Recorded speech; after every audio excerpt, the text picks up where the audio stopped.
최근 인천을 시작으로 서울과 경기도 일부 지역 수돗물에서 연달아 깔따구 유충이나 유충으로 보이는 물체가 발견되면서 주민 불안이 커지고 있습니다. 오늘 오전엔 정세균 국무총리가 직접 전국 정수장 긴급 점검을 지시했습니다. 수돗물 시민네트워크 염형철 공동대표 연결해서 자세한 얘기 들어보도록 하겠습니다. 염 대표님 나와 계십니까? 네, 안녕하십니까? 예, 안녕하십니까.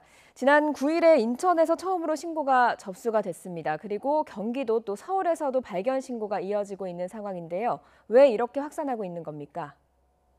네, 일단 인천 공촌 정수장 같은 경우는 활성탄 흡수지에서 가스가 발생한 것으로 확인이 됐습니다만은 예. 아직 다른 지역은 좀 더 살펴봐야 되겠습니다. 하지만 지금 가스가 발견된다고 신고가 들어온 곳이 모두 다 고도정수 처리, 즉 활성탄 흡착지를 이용한 곳이기 때문에 음. 가능성은 있다고 볼 수 있겠습니다. 예, 활성탄 여과지, 흡착지 지적을 해주셨는데 일단 여름이라는 계절 특성이 작용할 수도 있습니까? 네, 깔따구의 일생을 보면은 대체로 여름이 활발하니까 가능성은 있습니다. 하지만 꼭 여름철이 아니라도 관련한 조건이 만들어진다면은 다른 계절에도 발생할 수 있겠죠. 따라서 예. 이번에 분명하게 원인을 확인해서 처리해야 된다고 봅니다. 예, 일부 지자체는 이 깔따구 유충이 발생되면서 유해성은 없지만 마시지 말라고 공지를 해서 혼란을 빚기도 했습니다. 단도직입적으로 여쭤보겠습니다. 마셔도 괜찮은 겁니까? 굳이 마신다고 하더라도 문제가 되지는 않을 겁니다. 하지만 깔따구 유충이 나왔다라는 것은 다른 형태의 오염에도 노출될 수 있었다라는 것이기 때문에 예. 오염의 지표로 본다면은 바람직하다고 볼 수는 없습니다. 그래서 깔따구의 유해성 문제가 아니라 깔따구가 나오는 형태로 수돗물을 관리하고 있는 이 상황을 굉장히 심각하게 봐야 되는 것이죠. 예, 상황이 이렇다 보니 학교 급식을 중단한 곳도 있죠. 네, 지금 인천의 공촌 정수장에서 공급되는 모든 학교들이 다 지금 공급을 중단한 상태고요. 다른 곳으로도 확산될 것으로 봅니다. 예. 지금 이번에 문제가 된 유충에 대해서 좀 더 이야기를 나눠보고 싶습니다. 이 깔따구 유충은요, 사급수 이하의 더러운 물에서도 살 수 있다 이렇게 알려져 있습니다. 수돗물은 정수를 한 상태인데 이 깔따구 유충이 발견됐다라는 건 수돗물 상태가 그만큼 안 좋다는 의미인 겁니까? 꼭 그렇지는 않습니다. 지금 사급수 개념은 하천수에 대한 판단입니다. 하천수에 대한 평가인데 일단 수돗물은 하천수를 떠서 이미 정수를 한 상태이기 때문에 예. 수돗물 기준으로 평가할 수는 없습니다. 깔따구가 대체로는 유기물이 많은 그 오염된 물에서 많이 등장하는 것으로 보입니다만은 그렇다고 하더라도 깨끗한 물이라고 해서 살 수 없는 것은 또 아니고 예. 그리고 지금 문제가 되는 활성탄 여과지 그 과정 자체에서는 사실은 상당한 유기물도 있을 수 있기 때문에 어느 정도의 유기물도 있을 수 있기 때문에 깔따구가 발생하는 것은 이상하지는 않습니다. 예. 발생할 가능성은 있는 것인데 이걸 관리하지 못한 운영의 문제인 것이죠. 앞서서 공촌 정수장에서는 활성탄 여과지가 문제가 된 것으로 파악이 되고 있다, 이런 이야기가 나오고 있다라는 말씀을 해주셨는데 그러면 원인에 대해서 좀 여쭤보자면 이 활성탄 여과지가 방금도 거기에서 날벌레가 알을 낳을 수 있는 환경이 생길 수 있다라고 말씀하시지 않았습니까? 이게 그렇죠. 네. 원인이 될 수 있는 겁니까?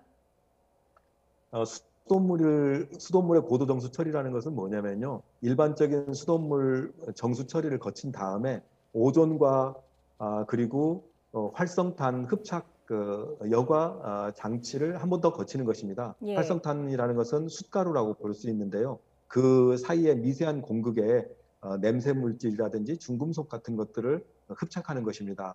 그런데 이 활성탄조 안에 활성탄을 집어넣기 전에 야외에 노출이 된다거나 할 때 오염이 될 수가 있는 거죠. 유충의 음. 알이나 그러니까 깔따구의 알이나 이런 것들에 의해서.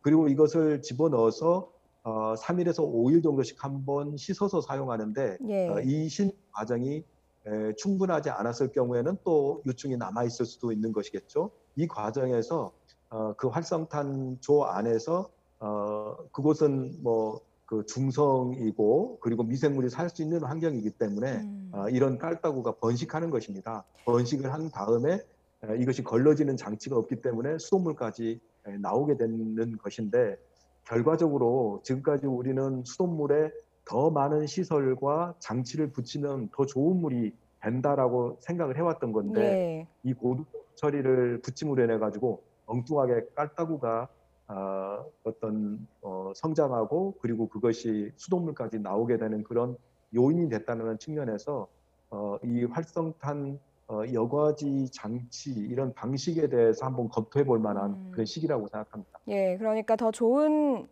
시설로 더 좋은 물을 만들기 위해서 활성탄 여과지라는 정수 장치를 사용을 한 건데 이게 오히려 좀 역설적으로 유충이 생기는 원인이 됐다 이런 말씀을 해주신 것 같거든요. 그렇습니다. 예, 그런데 그 어, 여과를 한 다음에도 소독하는 과정을 거치지 않습니까?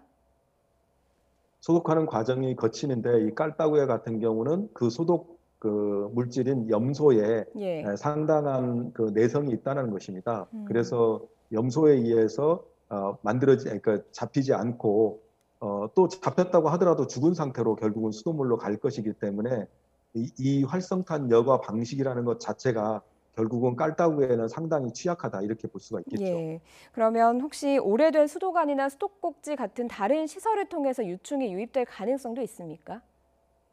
수도관에는 상당한 압력이 있기 때문에 밖에서 유충이 뚫고 들어가는 것은 불가능할 겁니다.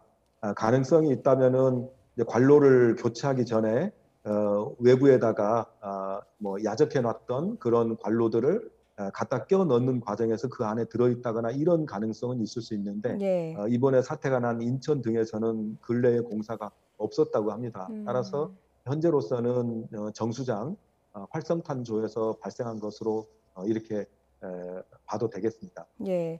사실 인천시는 지난해 붉은 수돗물 사태를 겪으면서 이 상수도를 관리하는 매뉴얼도 새로 만들기도 했습니다. 그런데 신고를 접수한 뒤에 인천시가 늑장 대응을 했다는 지적도 나오고 있는데 당국의 대응이나 조치가 매끄럽게 진행됐다 이렇게 평가를 하시는지요? 매끄럽다고는 보기 어려울 것 같습니다. 예. 9일 날 처음으로 민원이 있었는데 이것을 시장이 참가하는 데까지 보고가 되기에는 5일이나 걸렸거든요. 물론 작은 그 민원 신고를 곧바로 다 시장한테 보고할 수는 없겠지만 5일씩이나 걸렸다라는 것은 그 매뉴얼이 제대로 작동하지 않았다라고 볼 수 있겠습니다.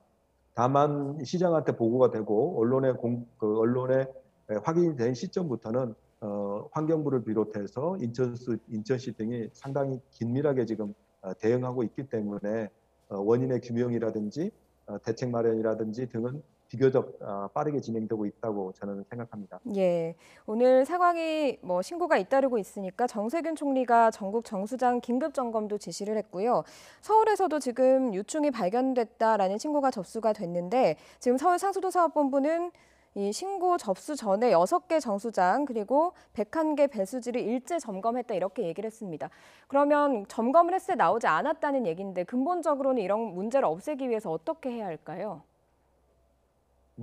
지금 이제 확인이 됐다라고 신고가 들어온 곳들이 이제 여러 군데 있습니다만은 실제로 모두가 다 지금 정수장으로부터 나간 것인지는 좀 더 확인을 해봐야 됩니다. 깔따구 예. 같은 경우는 뭐 욕조에 어떤 담겨져 있는 물이라든지 아니면 하수 같은 데서도 올라올 수 있거든요. 그래서 착오를 하고 신고한 경우도 있기 때문에 차분하게 좀 진상을 확인해 봐야 될 것 같고요. 지금 뭐 총리의 지시에 의해서 전국적으로 지금 조사가 진행되는데 그 조사라는 것은 무슨 대단한 특별한 방법이 있는 것은 아니고 결국은 눈으로 확인하는 방법밖에 없겠죠. 관련한 예. 장비를 이용해서 좀 더 정밀하게 보는 정도일 텐데 그런 정도밖에 없다는 것입니다. 그래서 깔따구라는 것에 대해서는 지금까지 거의 생각을 못했을 것인데 활성탄소가 굉장히 취약하다는 것을 이번에 확인했기 때문에 이 부분에 대한 대책을 철저하게 마련해야 되겠죠. 예, 활성탄이 취약하다는 거를 이번에 확인을 한 게 됐기 때문에 이제부터 다시 대책을 마련해야 될 것 같다 이런 말씀을 해주셨습니다. 오늘 여기까지 듣도록 하겠습니다. 지금까지 수돗물 네트워크 시민 네트워크 염형철 공동대표와 이야기 나눠봤습니다. 대표님 오늘 말씀 감사합니다. 네, 감사합니다.